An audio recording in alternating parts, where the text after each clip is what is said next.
The ANC was the first anti-colonial movement that the Africans created in 1912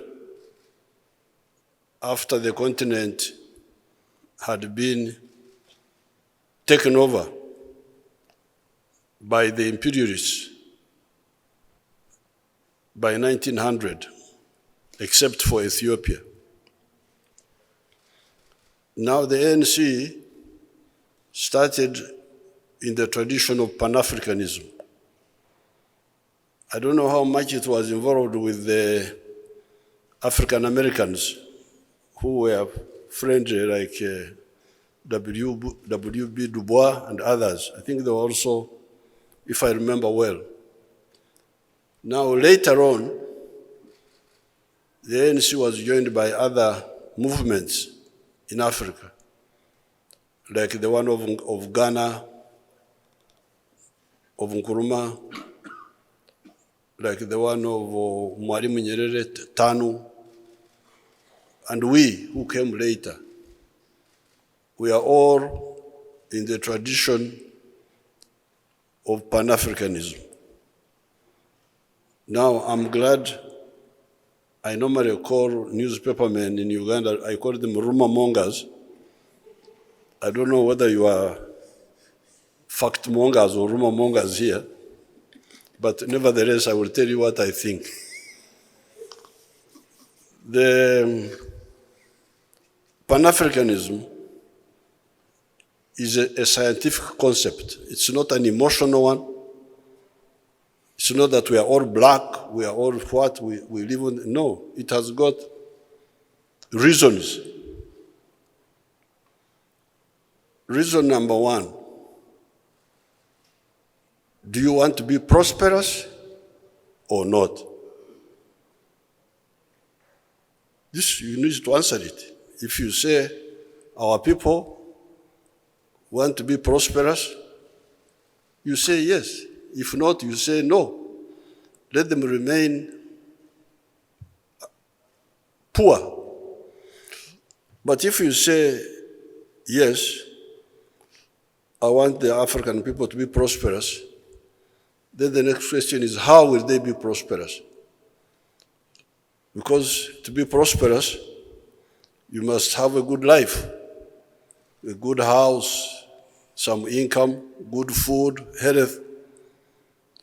How will you get these? Can you get them by donations? If somebody says, don't worry, you sleep, I will donate things to you and you will be prosperous. If you think that one is possible, you can go by that. But for us, with the student movement of the 1960s, who were followers of our elders, the two generations, the generation of 1912, I don't remember very well who were very active there. You need to educate us because these were mainly ANC. Then the generation of the 1940s, these are the Mandelas, the Mwalimu Nyereres, the Nkrumahs, and we of the 1960s. So I regard myself as third generation anti-colonial fighter. So our understanding of prosperity comes from two lines. Line one, education for all. And I want to congratulate ANC. I'm told that you are educating all these South Africans. Now, the moment you know that in order to be prosperous, one line is education, but the other line is producing a good or a service and selling it. Then the next question is, who will buy your good or your service? In Uganda, they thought they were believing in tribalism, in religious sectarianism, and we were laughing at them. So, but what you are believing in is a hoax. But they were believing that because they were asleep, they didn't know how to get prosperity.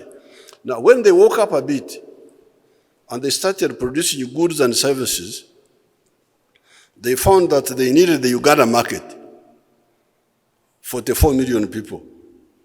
But soon they found that the Uganda market is not even enough. They needed the East African market, they needed the African market. So therefore, when we say, please, Pan-Africanism, issue number one is to deal with the issue of prosperity. Prosperity through the sale of goods and services to as many people as possible. That's how you become prosperous. The second question is, do you want security, strategic security, against all threats? Now, if you think Uganda can be secure alone, then you are deceiving yourself. That's why we, the Pan-Africanists, again tell you that if you want prosperity, Pan-Africanism. You want strategic security, again Pan-Africanism. That's how you can get it. But the third one is, by the way, why do you find it difficult to unite these Africans? Do you know they are either similar or linked? Like if I go to the Zulus and I say, what do you call a woman? The Zulu will say mufazi or something like that. Then I say mukazi. So, then if I say, what do you call a child? I think the Zulu will say mwana or something like that. Mutwana. Then I say mwana. Then in some of the Zimbabwe languages, I used to hear mukono. Mukono meaning arm. The languages of Mugabe.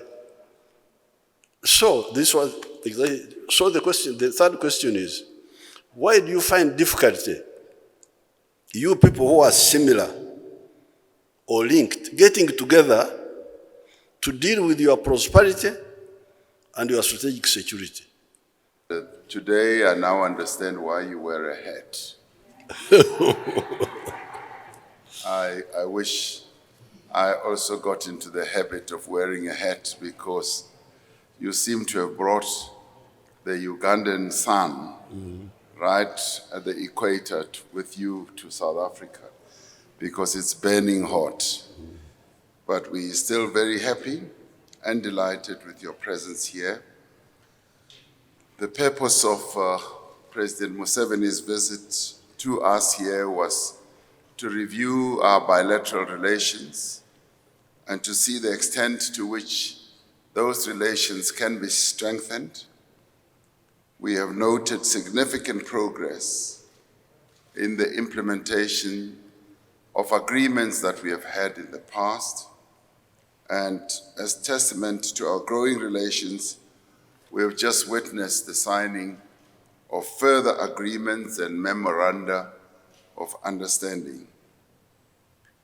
I had the opportunity in my discussions with His Excellency President Museveni to convey to him that South Africa remains keen on investing in Uganda, and particularly in a number of sectors, in banking, retail, telecommunications.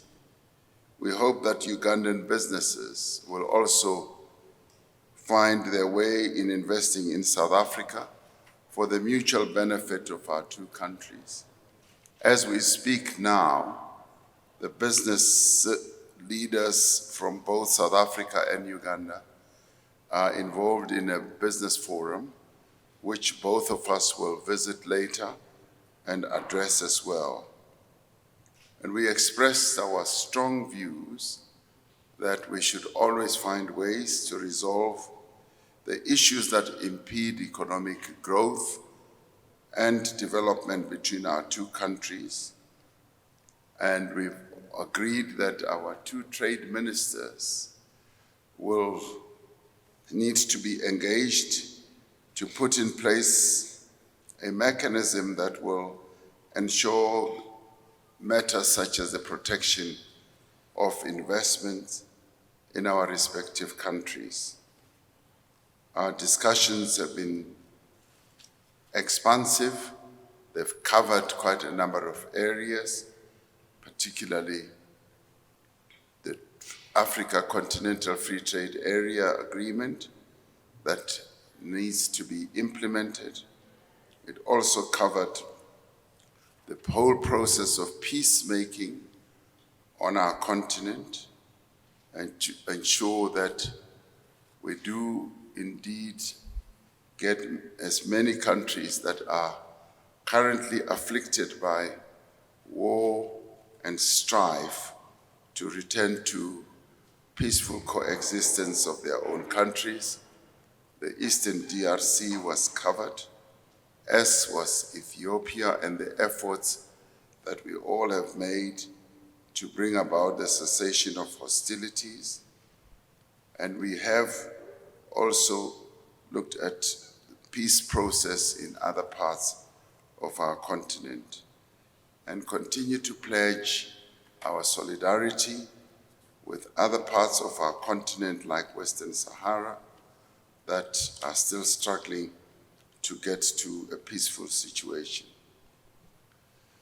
We also did talk about the issue of making sure that we have more and more of a multilateral dispensation in the world, and also decried the lack of a permanent representation by Africa in the UN Security Council, and continue to urge for the reform of that body.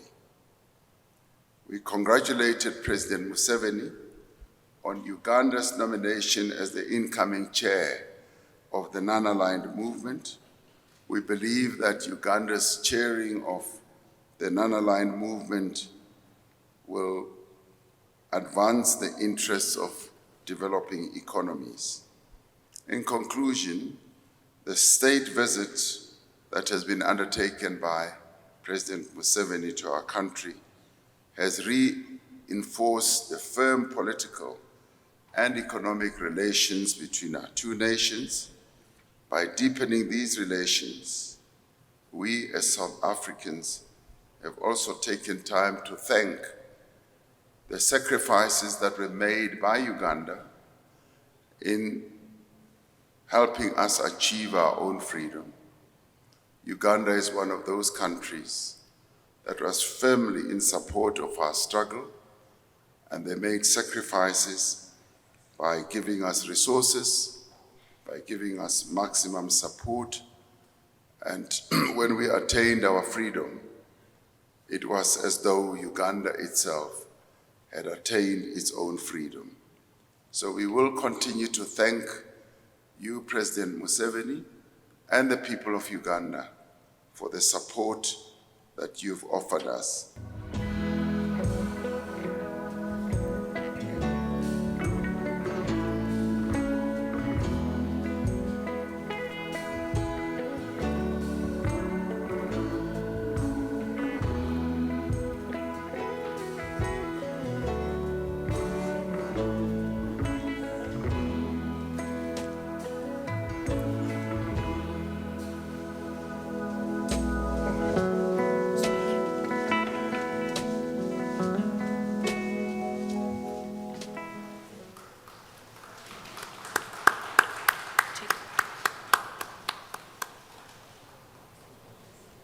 Thank you very much, ministers.